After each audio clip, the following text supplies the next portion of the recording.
Hi everyone, Melanie Muenchinger here, illustrator for Gina K Designs. Today I have a new project for you with my newest set from Gina K Designs, Fabulous Holiday Fillers. I'm really excited to come back after a couple weeks off. I've got so many projects going on with the holidays to bring you a new video. This is a card that I created using the MISTI tool. This is the Mini MISTI, and it's a technique called rotation stamping. Now if you don't have that, you can also use just a plain acrylic block, but the MISTI just makes it so fast and it's going to make it perfect if you really want that perfect symmetry on your card.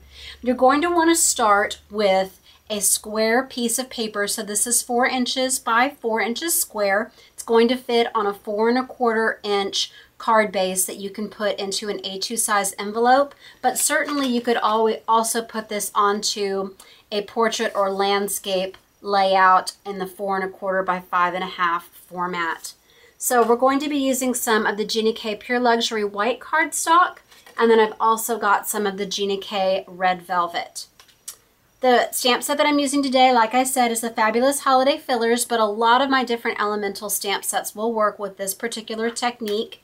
And then I'm using 3 different ink pads. I've got the Gina K red velvet, the cherry red, and the fresh asparagus. It might be difficult to see in the video the difference between these 2 reds, but in real life you can really see the dimension, and I like switching the inks there. You'll see in a minute why. And then we've got the MISTI tool. So this is the Mini MISTI, and then I've just got some adhesive. So we're going to begin by laying out those elements.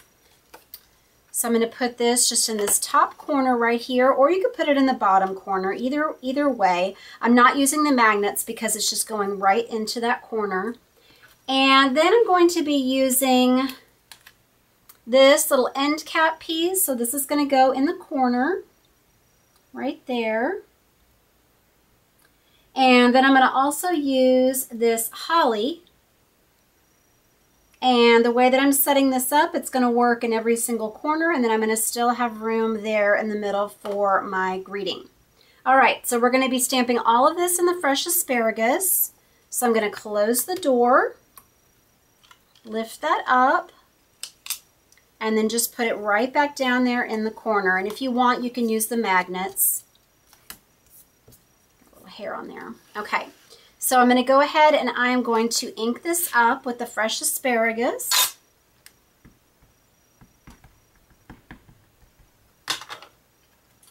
Close the door, and it's going to go right into that corner.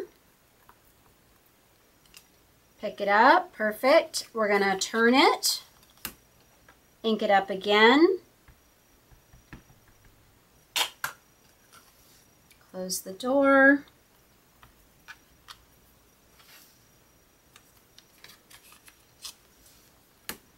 Ink it up again.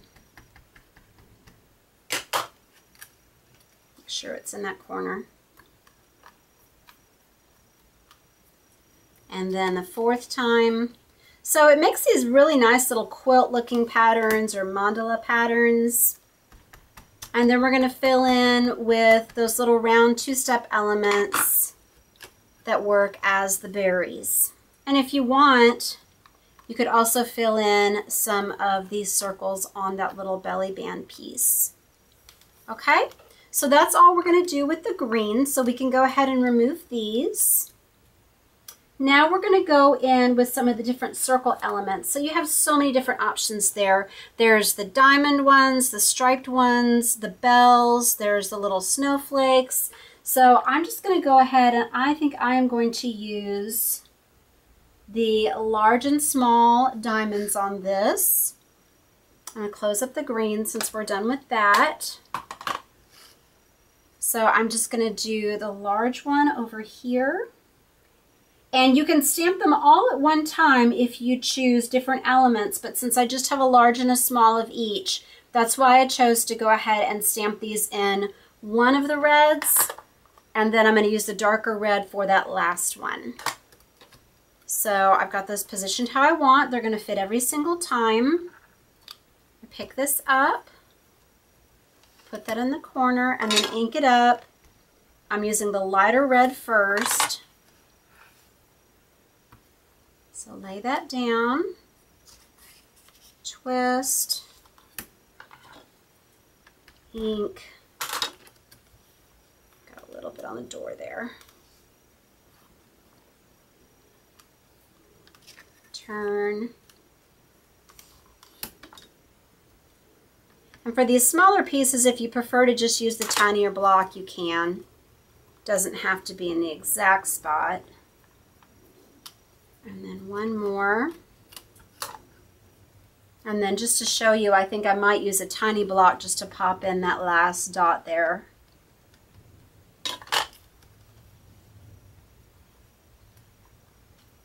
Okay, so we've got all of that. And then I'm going to remove the larger one.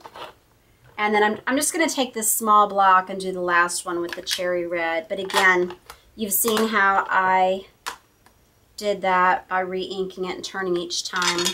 So this time we don't have to turn it. I'm just going to pop it right in to that open space in the holly. Okay. And then we're going to go ahead and I'll go back to using my MISTI for the placement of this greeting, just so that I know it's nice and straight. So I'm going to use the Season's Greeting this time. I used the Merry Christmas on the other one. So I'm just going to pop that right in there. Close the door. And I'm using the cherry red on this one, but again, you could use a different color or the green or red you used previously. I just wanted this to kind of pull in that second color red on that last berry. Okay, and you're all done. So we'll go ahead and we'll layer this onto the card, and again, I'll show you what this is going to look like. You can see what it looks like here on the square one, but if we wanted to put it on the larger card, you could have it centered. You could put it at the top or the bottom so that you have room for a bow. And then same thing here, you could put it to one side, the other, or center that. I think I'm just going to do it just right in the center here. And then it would be really pretty, I think, to emboss something above or below. I think I might go back and do that with one of my folders. There's a lot that match this really nicely. And that's it. So easy to do. And again, if you wanted to mass produce this, you could do it over and over again with those elements already laid on the MISTI window.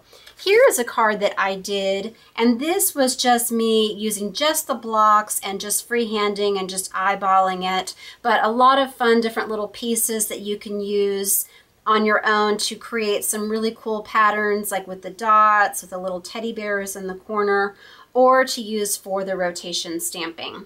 While I have this set out and we're talking about Christmas and the holidays coming up, just wanted to share quickly a little homemade advent calendar idea that I came up with using some of my A2 size envelopes. I really wanted to make something kind of fun and different for my boys now that they're getting older, so I did some different kinds of candies and some protein bars for my teenage son, and I just used these different end caps for that fabulous label from Fabulous Holiday Labels to make a little kind of label thing on these to write in my own numbers for the Advent. And then I've got them all hung just from some little metal clips on a big board so they can come and just grab that day. So that's been a really fun thing to do, really easy and very inexpensive, because Advent calendars can get really expensive. The last thing that I want to talk about today, if you follow me on Facebook or you've seen on my blog, you might have seen that I am doing a card drive prayer request and also a fundraiser for some very dear friends of my husband and mine, who are also his co-workers, Miranda and Dustin. They have a little boy who was born premature last year. His name is Asher. He's had a lot of health problems his whole life, but he's just the sweetest, happiest little baby, and they just love him dearly. And they found out a couple months ago that he has a very rare form of aggressive cancer in his brain. So I'm just asking that you would just lift up this family. You can get more details from my Facebook page or my blog. You could also private message me if you were interested in sending them a stamped card of encouragement. That'd be so sweet, just with what they're dealing with right now, especially over the holidays. And finally, for the entire month of December 2017, from the 1st to the 30th, not just this set, but any stamp set of mine that you buy from Gina K Designs, I'm donating a portion of the proceeds from that set to the family. So there's like 85 different sets that you can purchase on our website. I've got the link below this video, or you can find it on my Facebook post, or you can go to our Gina K Designs website and just look under Stamps by Illustrator and then Melanie Muenchinger. So thank you so much for anything that you can do for this family. I really appreciate you watching today. I hope you enjoyed this video. Please visit my blog, Hands, Head, and Heart, for more ideas and inspiration using all of our stamp sets, and at Gina K Designs and Stamp TV. Thanks for watching. God bless. Merry Christmas.